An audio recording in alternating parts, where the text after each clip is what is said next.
Twelfth class English Bihar board के इस heart touching story के बारे में हमने अपने लास्ट क्लास में डिस्कस किया था और आज की इस क्लास में हम दी अर्थ इस स्टोरी के पैराग्राफ नंबर 8 से लेकर पैराग्राफ नंबर 25 तक line by line word by word explanation इस स्टोरी का करने वाले हैं।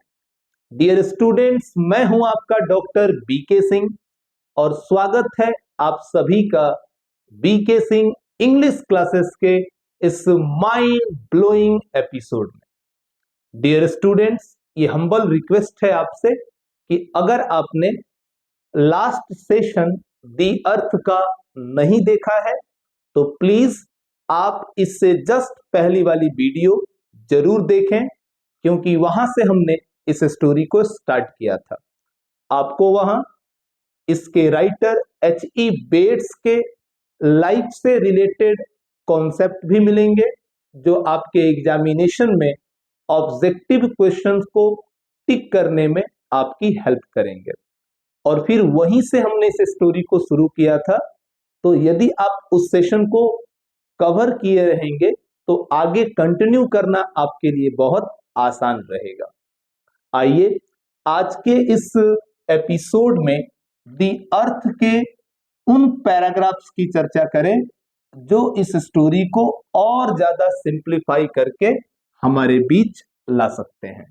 पैराग्राफ नंबर 8 से पैराग्राफ नंबर 25 तक आज का टारगेट है। आज हम इसे बहुत ही अच्छे तरीके से कवर करेंगे। दी अर्थ, दरअसल इस स्टोरी में अर्थ का मतलब है भूमि या धरती, जिसके ऊपर एग्रीकल्चरल एक्टिविटीज की जाती हैं, खेती बाड़ी से संबंधित काम किए जाते हैं। ये टाइटल है इस स्टोरी का और लिखा है इसे H.E. बेट्स ने, जिनका जन्म 1819 में हुआ और मृत्यु 1892 ईस्वी में हुई।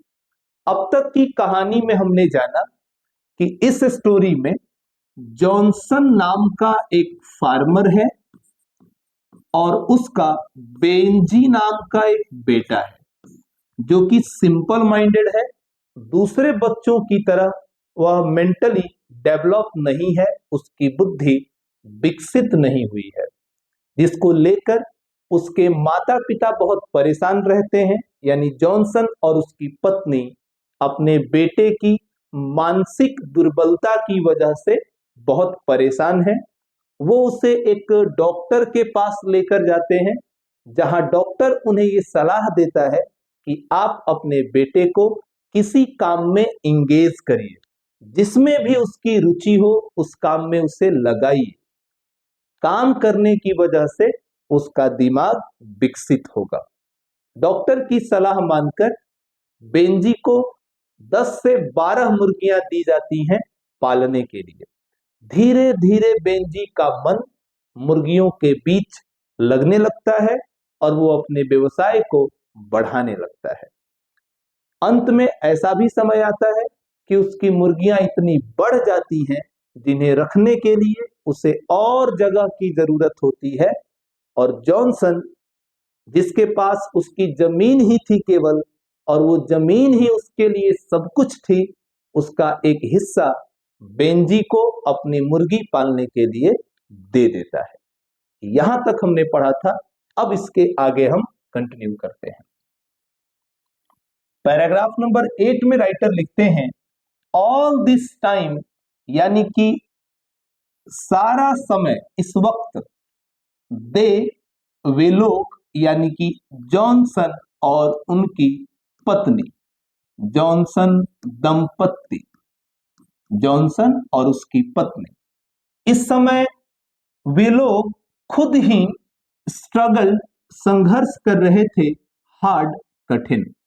वे लोग खुद कठिन संघर्ष कर रहे थे, and almost vainly with the earth, और धरती के साथ व्यर्थ ही थे। यानी बेमतलब के वो उस धरती के साथ जूझ रहे थे, संघर्ष कर रहे थे, क्योंकि जो प्रोडक्टिविटी थी उस जमीन से वो जॉनसन की बहुत कम थी। वो ज्यादा बातूनी था, खेती बाड़ी अच्छे ढंग से नहीं कर पाता था, तो बेवजह ही उस धरती के साथ वो संघर्ष कर रहा था, जूझ रहा था।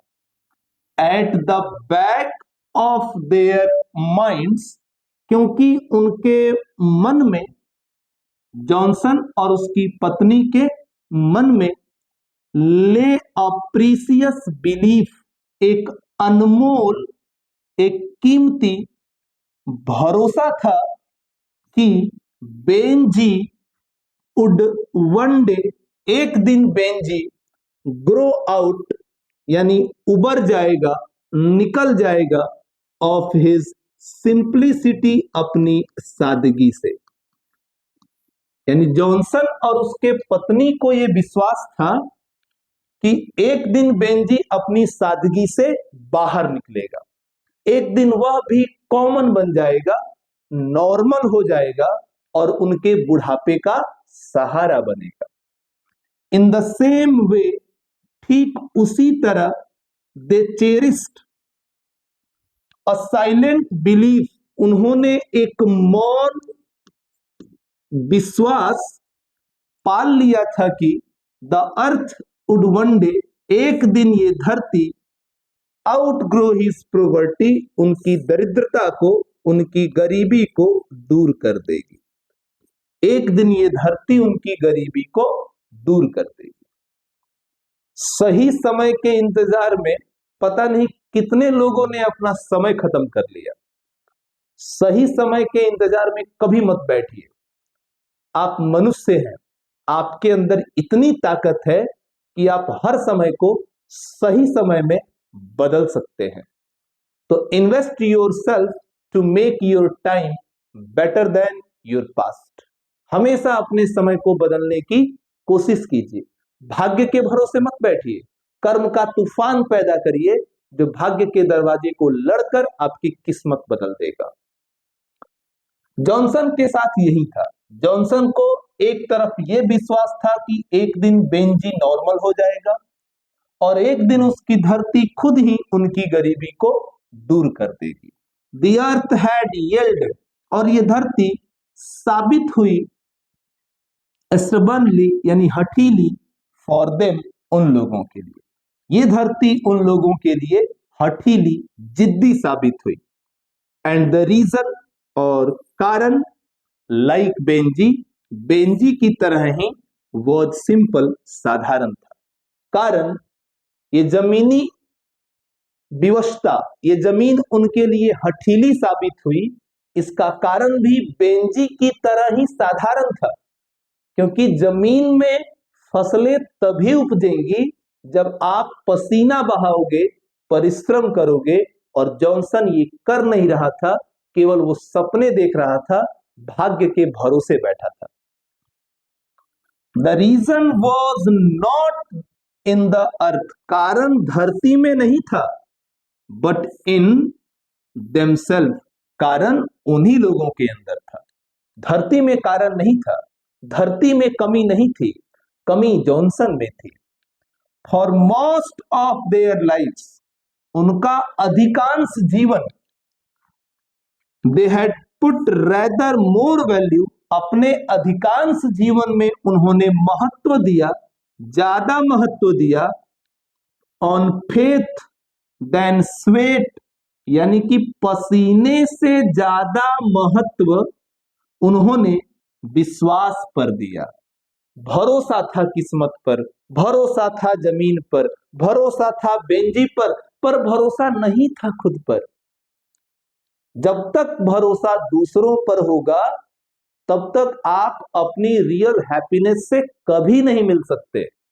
ये जिंदगी इससे, उससे या उससे नहीं बदलती है, जिंदगी अपने आप से बदलती है, खुद से बदलती है, श्रम करना पड़ता है उसके लिए। तो इस पैराग्राफ में आपने देखा कि सारा समय जॉनसन और उसकी पत्नी संघर्ष में बिताए, जमीन उनके साथ व्यर्थ में ही थी, और उनके मन में कहीं ना कहीं ये भरोसा था कि एक दिन बेंजी अपनी सादगी से बाहर निकलेगा और उसी तरीके से उन्होंने ये एक मौन भरोसा भी पाल रखा था कि धरती एक दिन उनकी गरीबी को दूर करेगी।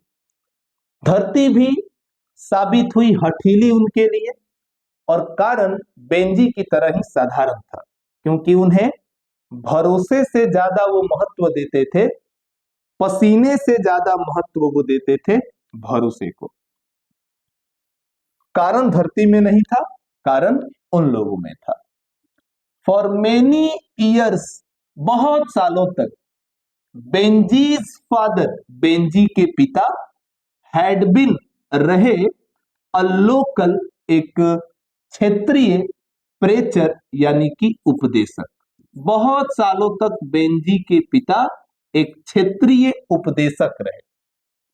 अ मैन, एक ऐसा आदमी, with quite a gift of talking, जिसे बात करने की कला पूरी तरीके से उपहार में मिली थी। जॉनसन एक ऐसा आदमी था जिसे बात करने की कला ईश्वर से उपहार में मिली थी। बातें बहुत अच्छी करता था। अब दो ही हो सकते हैं, या तो बातें होंगी या काम होगा। काम करने वाला बातें कम करेगा, बात करने वाला काम कम करेगा। जॉनसन बात करने वाला था। यहां एक ऑब्जेक्टिव क्वेश्चन आपके लिए ये बना कि जॉनसन गरीब किसान तो था ही, साथ ही साथ एक लोकल प्रेचर भी था। He liked not only to talk on Sundays, यानी रविवार को बात करना, न सिर्फ उसे रविवार को बात करना पसंद था,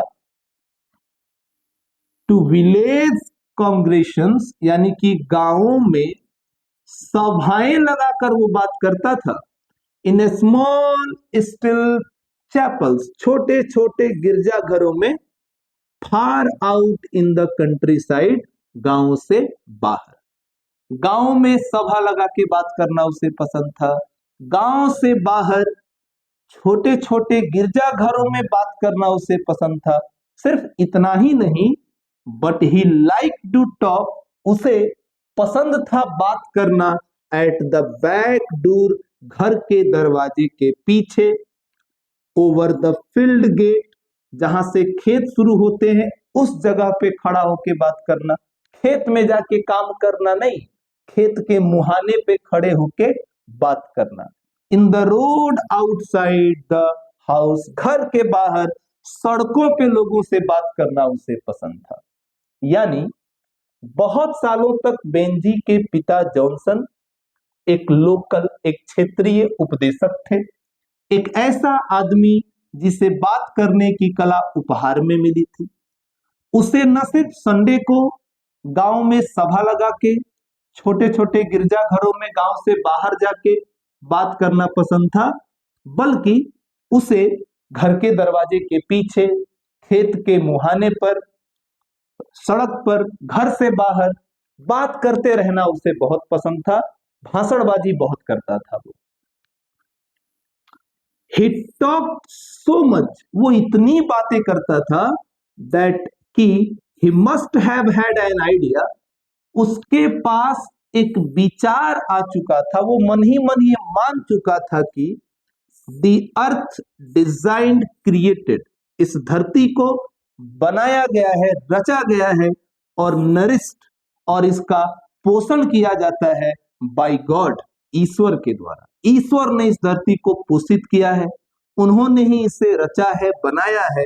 would take care of itself, और खुद ही, ईश्वर ही इसका ख्याल रखेंगे। यानी भगवान ने ये धरती बनाई है, भगवान ने इस धरती की रचना की है, भगवान ही सबका ख्याल रख देंगे, कर्म करने की जरूरत नहीं है, जिसने मुंह दिया है वो अनाज भी देगा। ऐसा मानने वाला व्यक्ति था जॉनसन। इतनी बातें करता था वो कि उसने ये विचार बना लिया था कि ये धरती ईश्वर द्वारा रचित है, ईश्वर द्वारा पोषित है, और ईश्वर ही इसका ख्याल रखेंगे, हम कुछ नहीं करेंगे। ईश्वर आपके बाप का नौकर है, आप ही हैं दुनिया में अकेले। भगवान के भरोसे मत बैठो, क्या पता भगवान आपके भरोसे बैठा हो कि आप 2 कदम चले तो आपकी सहायता करे। While he talked, जब वो बात करता था तो थिस्टल्स, मवेशी, जानवर सीडेड एंड चॉप्ड, चर जाते थे, चट कर जाते थे। हिज वेट, उसके गेहूं की फसल को, वो बात करने में व्यस्त रहता था, मवेशी उसके गेहूं की फसलों को चर जाते थे। रैबिट्स, खरगोश, ब्रोक इन, घुस जाते थे, एंड ग्नैड हिज कैबेज, और उसके बंद गोभी की फसल को, उसके बंद गोभी की फसल को कतर जाते थे। बात करने में बिजी हैं, मवेशी घुसे, गेहूं की फसल चट कर गए, खरगोश घुसा, बंद गोभी की फसल कुतर गया। स्टॉर्म स्मैश्ड, और तूफान नष्ट कर देता था, हिज स्टैंडिंग, उसके खड़े, कॉर्न, मक्के की फसल को। जितने भी मक्के खड़े थे तूफान उन्हें भी नष्ट कर देता था। ये महाराज बातों में व्यस्त थे। ही स्ट्रगल्ड ऑन, वो संघर्ष करता रहा, लाइक अ मैन, एक ऐसे इंसान की तरह, चेन्ड बाय बैड लक, जो दुर्भाग्य से ग्रसित हो। दुर्भाग्य से ग्रसित इंसान के रूप में वो संघर्ष करता रहा। एंड वाइल, और जबकि ही न्यू दैट, उसे पता था कि हिज लैंड वॉज पुअर, उसकी धरती गरीब थी, उतनी फसलें नहीं उपजा पाती थी, उसे पता था। And that Benji was a simple man, एक ही बेटा था, वो भी सरल था, पता था उसे।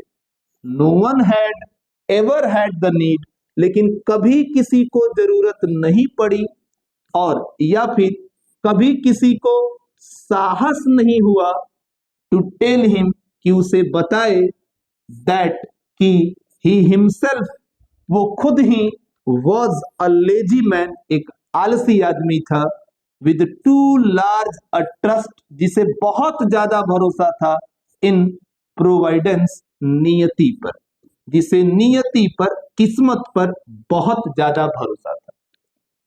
यानी कि वो बातें करता रह जाता था, मवेशी उसके गेहूं की फसल को चर जाते थे, खरगोश उसके बंद गोभी की फसल को कुतर जाते थे, तूफान उसके खड़े मक्के की फसल को नष्ट कर देता था।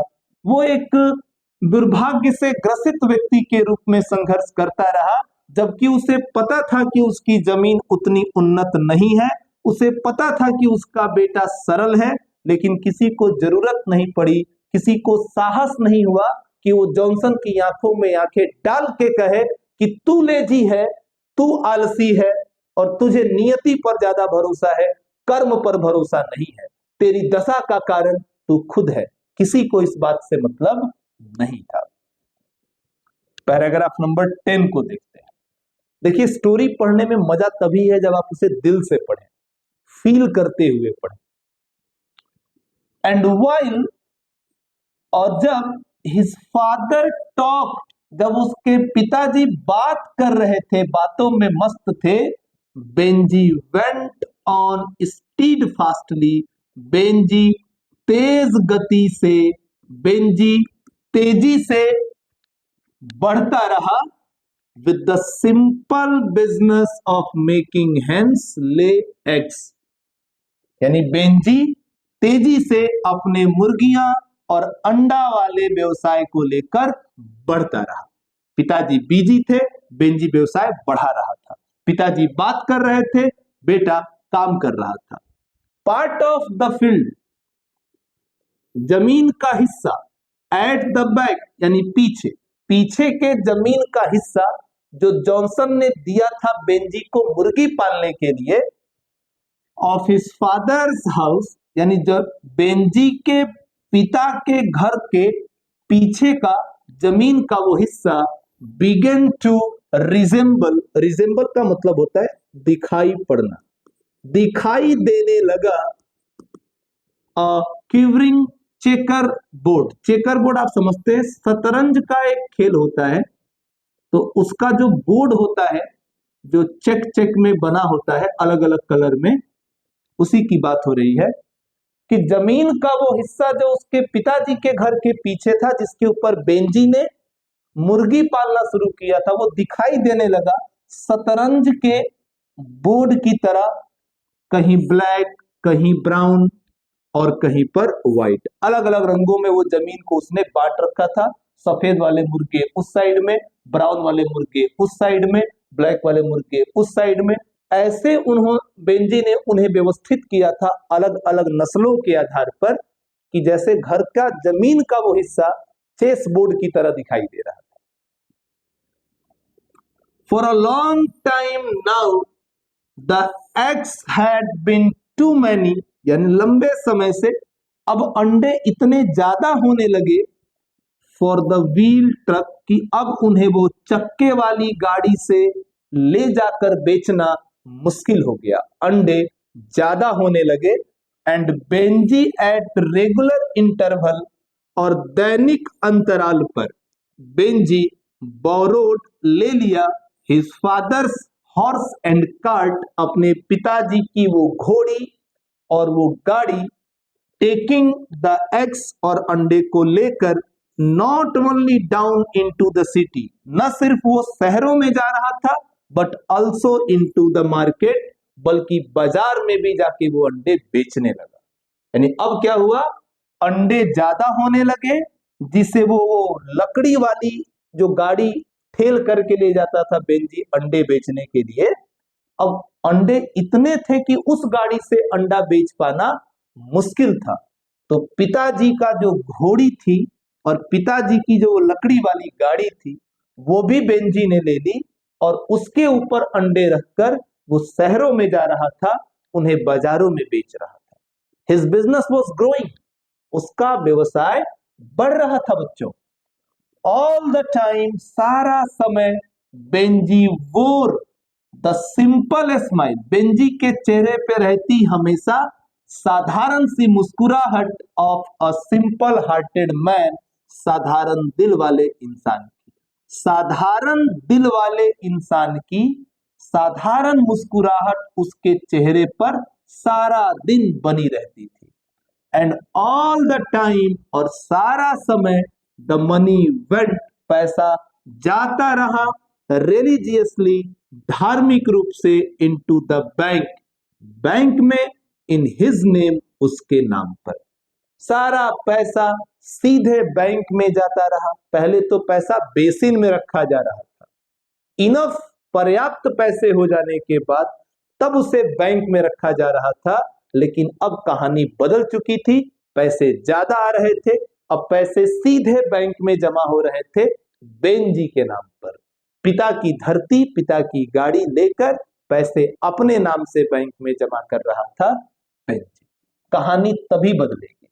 Paragraph number 11, When Benji was 21, जब बेंजी 21 साल का हुआ, हिज मदर, उसकी माँ, एंड फादर, और उसके पिता, प्लान्ड, उन्होंने योजना बनाई, एंड कैरिड आउट, और रखा, आयोजित किया, अ लिटिल सेरेमनी, एक छोटा सा उत्सव, एक छोटा सा उत्सव रखा गया। जब बेंजी 21 साल का हुआ, ये ऑब्जेक्टिव क्वेश्चन है आपके लिए, जब 21 साल का हुआ बेंजी, तो उसके माता पिता ने एक पार्टी रखी।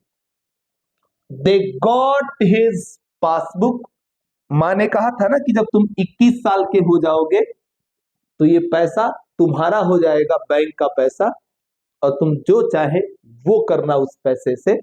बेंजी जब 21 साल का हुआ, माँ बाप ने पार्टी रखी और they got his passbook from the bank, bank से जाकर उन्होंने पासबुक ले लिया।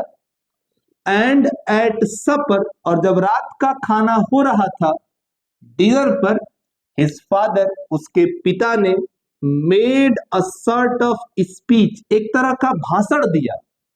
बात करने में तो जॉनसन माहिर था, तो रात्रि के समय में जब सब खाना खा रहे थे, जॉनसन ने एक भाषण दिया, almost in the tone of a public address, उस आवाज में जैसे वो जनता को किसी भीड़ को संबोधित कर रहा हो, जनता को संबोधित करने वाली टोन में, स्वर में उसने भाषण दिया। इन विच, जिसमें ही टॉक्ड, उसने बातें कही, एज इफ, ऐसे जैसे कि he had been a डेलिगेंट man, वो कोई परिश्रमी आदमी रहा हो, ऑल हिज लाइफ, अपने जीवन में। बात ऐसे कर रहा था जैसे वो अपने जीवन में बहुत परिश्रम किया हो। Setting an example of thrift and industry, उदाहरण भी उसने ऐसे रखे थे अपने लिए जैसे उसने किफायत और उद्योग वाला जीवन जिया हो।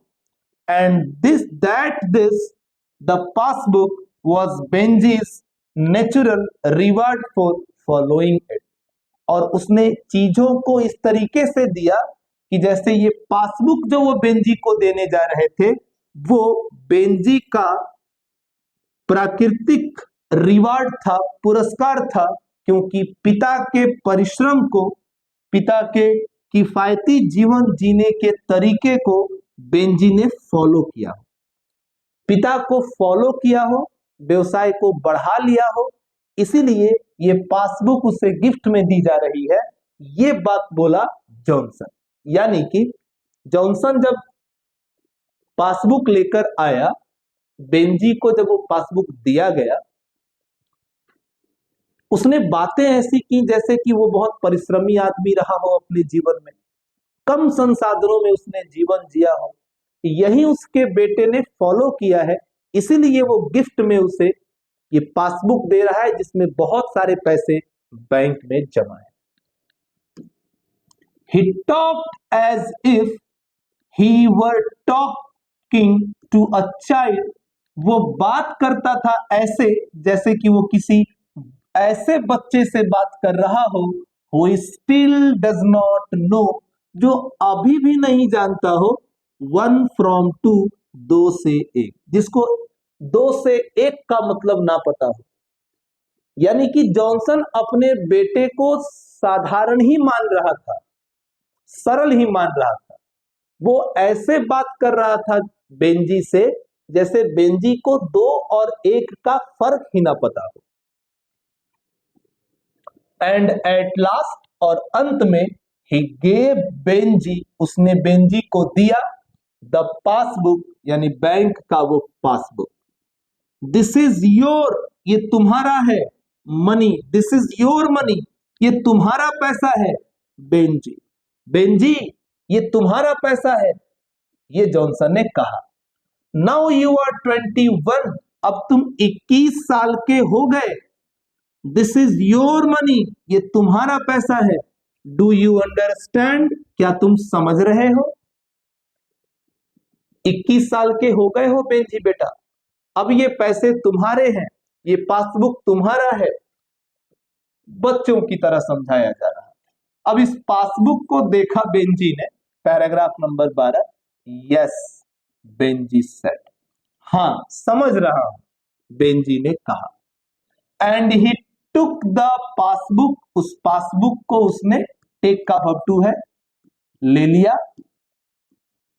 ही ओपनड इट, इसने पासबुक को खोला, एंड लुक्ड एट, और देखा, saw in it an amount of more than 230 pounds, और क्या देखा कि 230 पाउंड से भी ज्यादा पैसे उस पासबुक पर दिख रहे थे।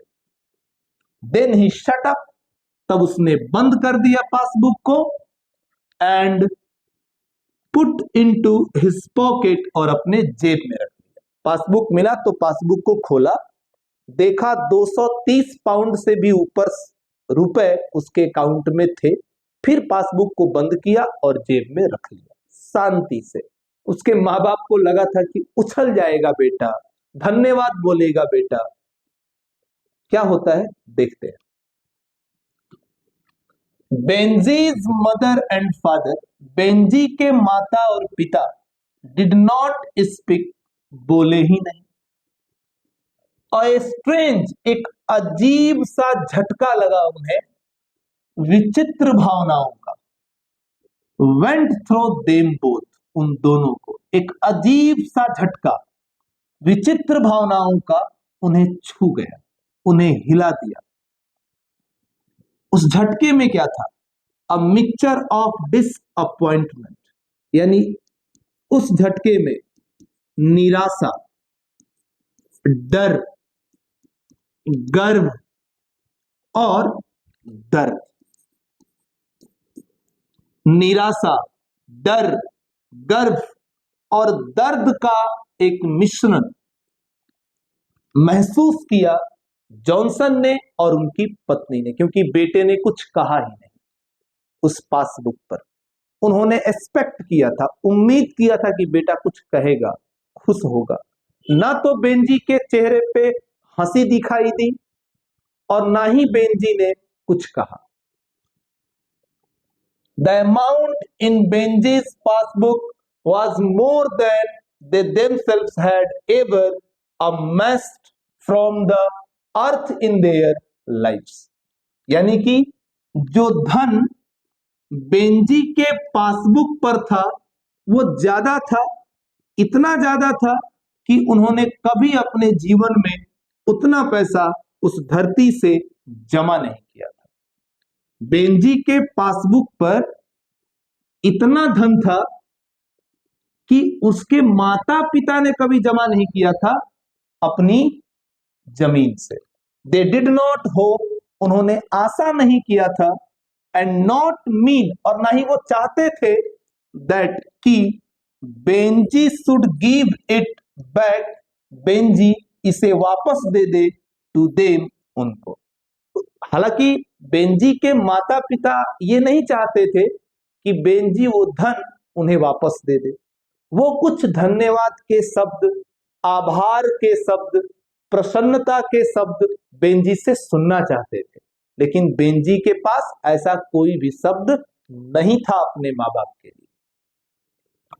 नेक्स्ट पैराग्राफ को देखते हैं। दे हैड एक्सपेक्टेड, उन्होंने उम्मीद किया था, उन्होंने जॉनसन और उसकी पत्नी ने उम्मीद किया था, समथिंग एल्स, कुछ और, उन्होंने कुछ और उम्मीद किया था।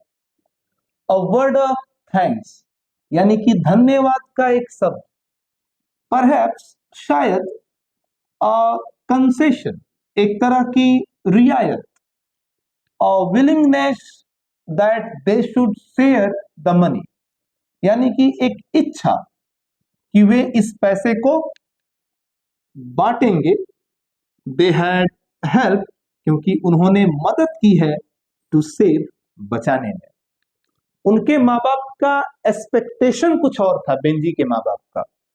उन्होंने उम्मीद किया था कि शायद बेंजी के मुंह से धन्यवाद के शब्द निकलेंगे, शायद कुछ रियायत की, मेरे माँ बाप ने ही ये पैसा जमा करने में मदद की, अपनी गाड़ी दी, अपनी जमीन दी,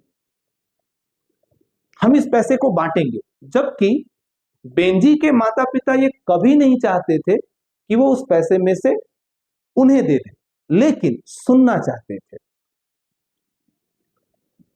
इट हर्ट देम मोमेंटरीली, यानी इसने चोट पहुंचाया, क्योंकि बेंजी ने ऐसा कुछ नहीं किया। उसके मौन ने, उसकी शांति ने उन्हें चोट पहुंचाया, क्षणिक चोट पहुंचाया। That Benji should appear so completely indifferent, क्योंकि बेंजी वहां दिखा बहुत ज्यादा अलग उन्हें। टू ऑल दे फेल्ट, जो भी उन्होंने महसूस किया। देन दे रिमेंबर्ड, और तब उन्होंने याद किया, तब उन्हें याद आया, व्हाई इट वाज, कि ऐसा क्यों हुआ, क्यों बेंजी ने कुछ नहीं कहा, क्यों बेंजी ने कोई रियायत वाली बात नहीं कही, क्यों बेंजी ने आभार नहीं जताया। उन्हें याद आया, इट वॉज बिकॉज, क्योंकि Benji was still simple, Benji अभी भी सरल था। उन्हें समझ में आ गया कि हमारे बेटे का दिमाग विकसित रहता तब ना वो बातें समझता। There were shades of feeling and conduct that were beyond his understanding, यानी कि भावनाओं और आचरण की बातें बेंजी के समझ से बाहर थे। देवर टच्ड विद पीटी, वो दया से भर गए फॉर हिम, उसके लिए। बेंजी पे तरस आने लगा उसके माँ बाप को, एंड अंडरस्टूड, और इस बात को वो समझ गए कि हमारा बेटा मानसिक रूप से डेवलप नहीं है, इसीलिए उसके अंदर ये सब भावनाएं नहीं आई है, धन्यवाद के शब्द उसने नहीं कहे हैं। अब बेंजी के माता पिता ने पैसों को दिखाकर पूछा, what are you going to do with the money, इस पैसे से तुम क्या करने जा रहे हो?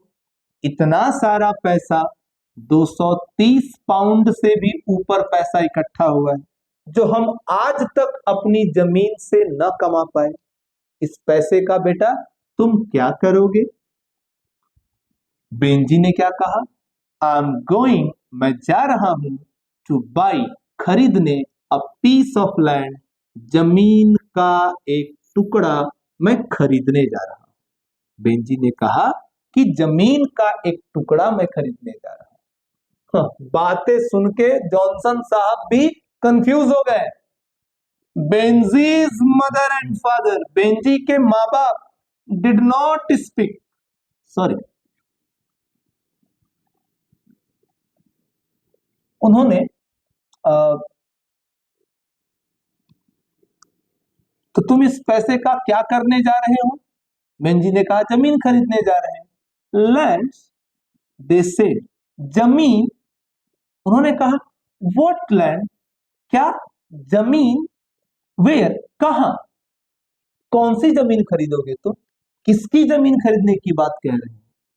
बेंजी बोला, मिस्टर विटमोर वांट्स, मिस्टर विटमोर चाहते हैं, टू सेल द 4 एकड़, 4 एकड़ को बेचना, नेक्स्ट टू अस, हमारे बगल में, हमारे बगल में जो 4 एकड़ जमीन है उसे बेचना चाहते हैं विटमोर, उसी जमीन को खरीदूंगा मैं। बट, लेकिन, बेंजी, दे सेड, उन्होंने कहा, लेकिन, हाउ डिड यू नो, तुम्हें कैसे पता चला Benji? How did you find out, तुमने इसका पता कैसे लगाया? ये लोग उसे मान रहे थे सरल, धीरे धीरे वो हो रहा था जटिल, बुद्धि विकसित हो रही थी बेटे की। Benjy had a very simple answer, Benjy के पास बहुत ही सरल उत्तर था।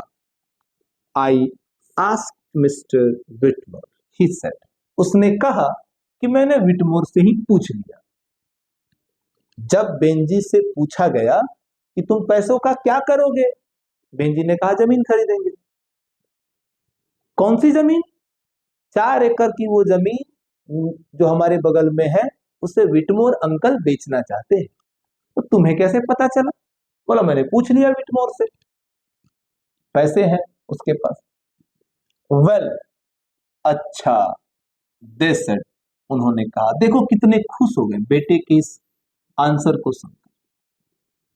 That is very good idea, ये तो बहुत अच्छी बात है, बहुत अच्छा विचार है, अ वंडरफुल गुड आइडिया है, बहुत शानदार विचार है। You couldn't do anything better, इससे बेहतर तुम कुछ और कर भी नहीं सकते। बहुत अच्छी बात है बेंजी, शाबाश बेटा। एज टाइम वेंट ऑन, जैसे जैसे समय बीतता गया, एंड बेंजी एक्वायर्ड, बेंजी ने अधिग्रहण किया, बेंजी ने अधिग्रहण किया, द लैंड, जमीन। समय बीतता गया, जमीन को अधिग्रहण करता गया बेंजी।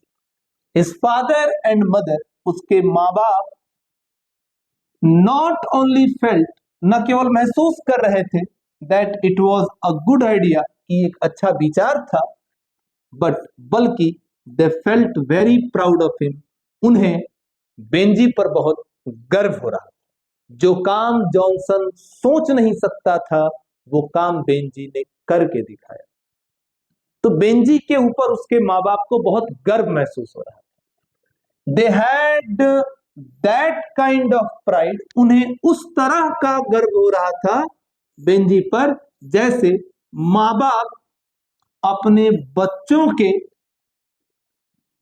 ऊपर करते हैं। That says it's first word, जब उनका बच्चा पहला शब्द बोलता है, पहली बार जब बच्चे के मुंह से आवाज निकलती है, तो जो खुशी होती है माँ बाप को, पहली बार बच्चा जब पहला कदम उठाता है, चलना शुरू करता है, पहले कदम को देखकर जो खुशी होती है माँ बाप को, वही खुशी जॉनसन और उसकी पत्नी को हो रही थी बेंजी जब जमीन खरीदने लगा था उस स्थिति को देखकर। Benji simple minded man, Benji जो सरल बुद्धि वाला व्यक्ति था, had taken his first step in normal, उसने पहला कदम आसानी से उठाया। एडल्ट थिंग, वो कदम जो बड़े बड़े युवा लोग उठाते हैं, बेंजी ने पहला कदम वहां से शुरू किया। इट वॉज वंडरफुल, यह आश्चर्यजनक था। To that he had taken the step, आश्चर्यजनक ये था कि उसने कदम लिया विदाउट हेल्प, बिना सहयोग के, विदाउट फोर्स, बिना दबाव के, और प्रॉम्प्टिंग, बिना दिखावे के। बिना दिखावे, दबाव और बिना सहायता के उसने पहला कदम उठाया। जमीन खरीदने की बात सीधे कह डाली, व्यवसाय बढ़ाना है तो जमीन अपनी होनी चाहिए। ये सब देखकर जॉनसन और उसकी पत्नी बहुत खुश थे। All his life they had treated him, सारी जिंदगी उन्होंने उसके साथ व्यवहार किया था एज अ चाइल्ड, एक बच्चे की तरह, that will not grow up, जो बढ़ेगा नहीं, जिसका दिमाग नहीं बढ़ेगा। एंड नाउ, और अब क्या हुआ, अचानक ही हैड ग्रोन अप, वो विकसित हो गया। Though they could scarcely realise it, जिसे वो बड़ी मुश्किल से महसूस कर पा रहे थे। Benji was a man of property, Benji संपत्ति वाला आदमी बन गया था, उसके पास पैसे हो गए थे, अब वो साधारण सा लड़का अमीर बन चुका था। ये बात हजम नहीं हो रही थी भाई। फॉर द नेक्स्ट 4 और 5 ईयर, अगले 4-5 साल के लिए, Benji went on creating, Benji बनाता रहा मोर हाउसेज, ज्यादा से ज्यादा घर, फॉर मोर हेन्स, ज्यादा से ज्यादा मुर्गियों के। अगले 3-4 साल बेंजी मुर्गियों के लिए ज्यादा से ज्यादा घर बनाता रहा। एंड देन सेलिंग, और तब बेचता रहा, मोर एग्स, ज्यादा से ज्यादा अंडे, एंड मेकिंग मोर मनी, और पैसा कमाता रहा। ही वॉज स्टिल, वो अभी भी था, अ सिंपल मैन, एक सरल आदमी। He could not have made a pair of boots, वो एक जोड़ी जूता बना नहीं सकता था, लेकिन he knew nothing, वो कुछ नहीं जानता था about stock market, stock market के बारे में भी वो कुछ नहीं जानता था। वो जूते भी नहीं बना सकता था, फीते नहीं बांध सकता था, बट लेकिन he knew everything, उसे सब कुछ पता था about a hen, मुर्गी के बारे में। ये बात सच है कि बेंजी स्टॉक मार्केट के बारे में कुछ नहीं जानता था, लेकिन ये भी सत्य है कि बेंजी मुर्गियों के बारे में सब कुछ जान चुका था।